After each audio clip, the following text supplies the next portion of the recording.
आप देख रहे हैं राष्ट्रीय हिंदी न्यूज।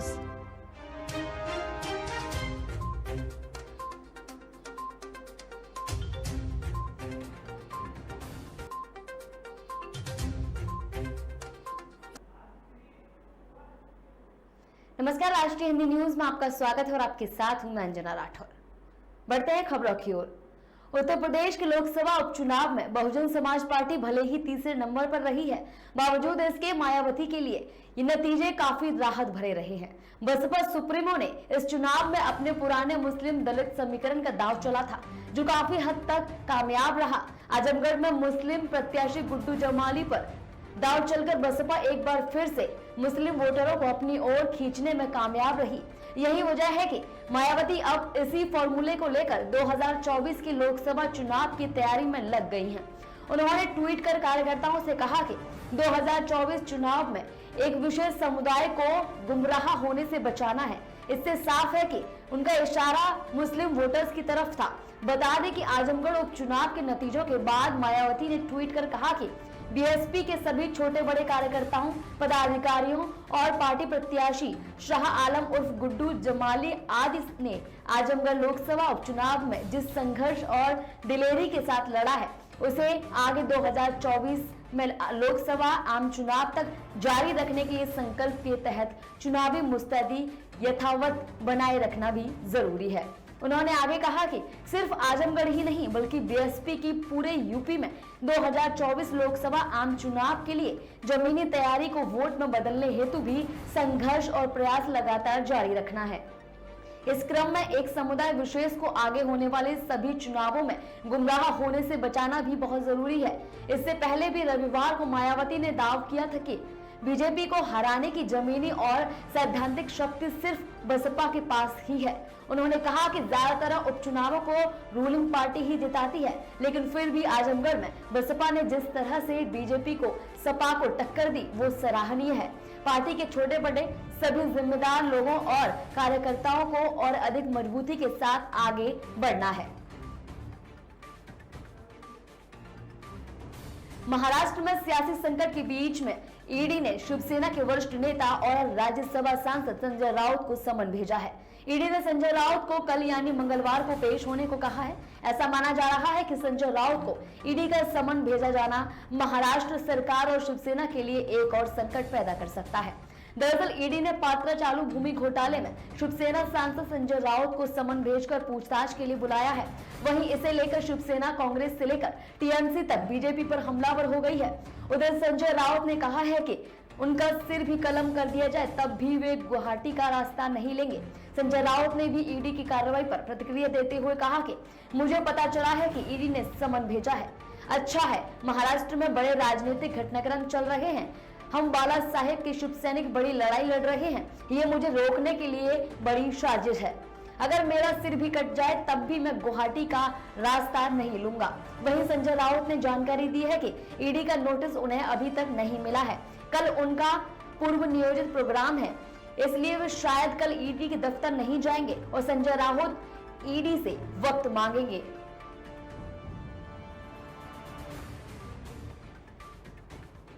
गुजरात में विधानसभा चुनाव से पहले भाजपा का राज्य में सदस्यता अभियान जोरों पर है। रविवार को बीजेपी के प्रदेश अध्यक्ष सीआर पाटिल अपनी पार्टी कार्यकर्ताओं के साथ नए सदस्यों को नामांकित करने के लिए शामिल हुए। माजरा विधानसभा क्षेत्र में पाटिल ने बूथ संख्या 113 के मतदाताओं तक पहुंचकर उन्हें बीजेपी में शामिल होने के लिए राजी किया। बाद में मीडिया से बात करते हुए पाटिल ने कहा कि पार्टी के सदस्यता अभियान को भारी प्रतिक्रिया मिली है। यदि प्रत्येक परिवार के एक सदस्य को पार्टी में शामिल होने के लिए राजी किया जाता है तो ये पार्टी की सदस्यता के सभी पुराने रिकॉर्ड तोड़ देगा। बता दें कि बीजेपी ने मई के अंतिम सप्ताह में अपना प्राथमिक सदस्यता अभियान शुरू किया था। सिटी कमेटी के अध्यक्ष निरंजन जंजुमेरा ने कहा, सदस्यों ने पहले ही नए सदस्यों का नामांकन शुरू कर दिया है, लेकिन जब नेता सदस्यता अभियान में शामिल होते हैं तो ये एक बड़ा बढ़ावा देता है। जंजुमेरा ने कहा कि अन्य नेता भी सदस्यता अभियान में शामिल होने जा रहे हैं। वे अपने द्वारा अपनाए गए बूथों के मतदाताओं से मिलने जाएंगे और इससे सदस्यता बढ़ेगी। राष्ट्रपति चुनाव के लिए विपक्ष के उम्मीदवार यशवंत सिन्हा ने अपना नामांकन दाखिल कर दिया है। विपक्ष ने इस दौरान अपनी ताकत दिखाने की पूरी कोशिश की है। यशवंत सिन्हा के नामांकन प्रक्रिया में शामिल होने के लिए शरद पवार, राहुल गांधी से लेकर अखिलेश यादव मौजूद रहे। वहीं कांग्रेस से मल्लिकार्जुन खड़गे भी शामिल हुए, तो वहीं समाजवादी पार्टी से अखिलेश यादव, रामगोपाल यादव पूरी प्रक्रिया के दौरान मौजूद रहे। इसके अलावा रालोद के जयंत चौधरी समेत एन के प्रेमचंद्रन, फारूक अब्दुल्ला समेत कई दिग्गज मौजूद रहे। बता दें कि राष्ट्रपति चुनाव में यूपीए के पास संख्या ऐसे तो बहुत कम है, लेकिन विपक्षी नेताओं ने दावा करते हुए कहा है कि उनके उम्मीदवार को कम न आंका जाए।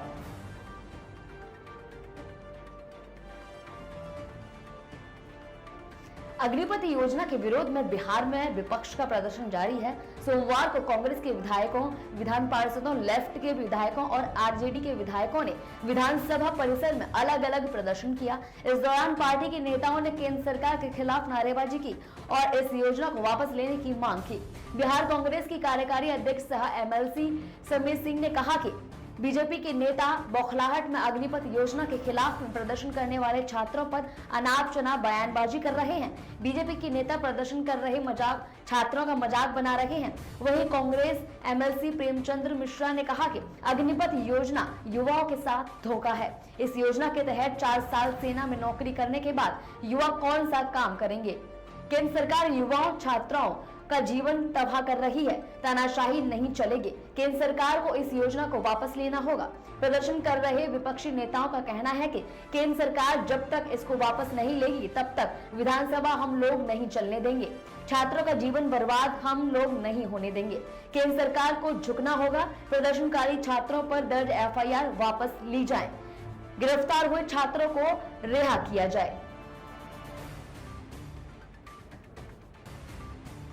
मैनपुरी में थाना क्षेत्र में पुलिस को बड़ी सफलता मिली है, जहां पुलिस ने वाहन चेकिंग के दौरान 2 चोरों को धर दबोचा है। बताया जा रहा है कि वाहन चेकिंग के दौरान पुलिस ने दोनों चोरों को गिरफ्तार किया है और उनके कब्जे से 5 चोरी की बाइक बरामद की है। दरअसल पुलिस अधीक्षक कमलेश कुमार दीक्षित के आदेशानुसार क्षेत्राधिकारी के निर्देश में थाना पुलिस द्वारा चलाए गए संदिग्ध वाहन चेकिंग अभियान में 2 अभियुक्तों को पुलिस ने गिरफ्तार किया है। एक युवक के पास से तलाशी के दौरान एक तमंचा और 2 कारतूस बरामद हुए हैं। वहीं पूछताछ के बाद पकड़े गए युवकों ने कुल 5 बाइकों को बरामद करवाया है, जिसके बाद दोनों को जेल भेज दिया गया है। बता दें कि रविवार रात पुलिस को सूचना मिली थी कि जीटी रोड स्थित नई बाईपास ओवरब्रिज के पास 2 बाइक चोर किसी फिराक में खड़े हैं। पुलिस ने घेराबंदी कर बाइक सवार दोनों युवकों को ओवरब्रिज के पास से हिरासत में ले लिया। गिरफ्तार अभियुक्तों का नाम अमन और अमनीश बताया जा रहा है। फिलहाल पुलिस ने दोनों को जेल भेज दिया है और आगे की कार्रवाई शुरू कर दी है। इस मामले में क्षेत्राधिकारी चंद्रकेश सिंह का क्या कुछ कहना है, सुनिए। पुलिस अधीक्षक मैनपुरी के निर्देश पर रात में वाहन चेकिंग का अभियान चलाया जा रहा था। रसूलाबाद ब्रिज के नीचे जब पुलिस चेकिंग कर रही थी तो एक मोटरसाइकिल पर 2 व्यक्ति आए। पुलिस को देखकर उन्होंने भागने का प्रयास किया। पुलिस ने घेराबंदी करके पकड़ा। चेक किया गया तो जो मोटरसाइकिल उनके पास थी वो चोरी की थी। जब खराई से पूछताछ की गई तो उन्होंने 4 और अन्य चोरी की मोटरसाइकिलों का होना कबूल किया। पुलिस ने बरामद किए हैं। कुल 5 बाइकें बरामद की गई हैं। 2 अभियुक्त गिरफ्तार किए गए हैं। एक अभियुक्त के पास एक तमंचा बरामद हुआ है। अगली खबर इंदौर से है। भारत के हैंडलूम केंद्र इंदौर में फैशन और स्टाइल के साथ अपनी जोशीली स्पिरिट का जश्न मनाते हुए अद्वितीय travelling experiential property blenders prided fashion nights का आगमन हो गया है। इस स्पिरिट प्राइडेड की प्रतिध्वनि है और आज के क्रिएटर्स को कल का आइकॉन बनाने के लिए प्रेरित करती है। ब्लेंडर्स प्राइडेड फैशन नाइट्स के लिए मेड ऑफ इंदौरी स्पंक एडिशन एक भव्य शाम लेकर आया, जिसमें इंदौर की फैशन संस्कृति और कला का अभूतपूर्व संगम देखने को मिला। वहीं डिजाइनर श्रुति चंदेशी ने मैजेस्टिक सेरेशन इंदौर में एक कॉरिडोर शाम को शहर की नाइट लाइफ की हलचल और इंडस्ट्रियल मीट्स एवं सांस्कृतिक आकर्षण का बेहतरीन संगम प्रस्तुत किया। उन्होंने कालातीत उत्कृष्टता का प्रदर्शन करने वाली खूबसूरत परिधानों की बेहतरीन श्रृंखला को प्रस्तुत किया।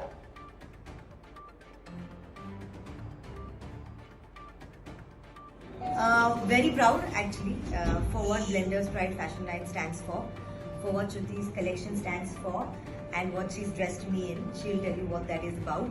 But I always like supporting and doing things where people are taking an initiative and a new step. Whether it's our textiles, our weaves, our fabrics, or our local talent is what Blenders by Fashion Week is doing. So very, very happy and very proud. फिलहाल के लिए खबरों में इतना ही। देखते रहिए राष्ट्रीय Hindi news. जय हिंद।